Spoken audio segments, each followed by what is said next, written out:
2025 সালে বলিউডে বহু আলোচিত সিনেমা মুক্তি পেয়েছে, তবে সবার নজর এখন একদিকেই, মোহিত সুরির রোমান্টিক মিউজিক্যাল ড্রামা সাইয়ারা।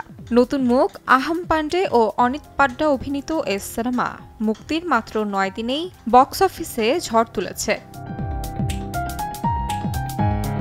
মুক্তির আগেই সোশ্যাল মিডিয়ায় সিনেমাটিকে ঘিরে তৈরি হয়েছিল ব্যাপক আলোচনা, যার প্রভাব পড়ে প্রেক্ষাগৃহেও। ভারতীয় গণমাধ্যমের তথ্য অনুযায়ী মাত্র 9 দিনে ভারতের বক্স অফিসে সিনেমাটির আয় দাঁড়িয়েছে 217.25 কোটি রুপি। দ্বিতীয় সপ্তাহেও দৃঢ় অবস্থানে রয়েছে সিনেমাটি।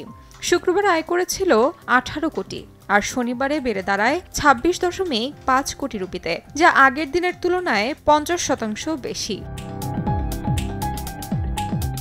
এদিকে আন্তর্জাতিক অঙ্গনেও সাড়া ফেলেছে সাইয়ারা। এখন পর্যন্ত সিনেমাটি বিশ্বব্যাপী আয় করেছে 326.6 কোটি রুপি। এবছরে সবচেয়ে ব্যবসা সফল সিনেমার তালিকায় প্রথমে আছে চাভা, এরপরে ছিল হাউসফুল 5 এর নাম। কিন্তু মুক্তির মাত্র 9 দিনেই বহু তারকা সমৃদ্ধ হাউসফুল ফ্র্যাঞ্চাইজিকেও পেছনে ফেলে দ্বিতীয় স্থানে উঠে এসেছে সাইয়ারা। তাহমিনা তন্নি, সময় সংবাদ।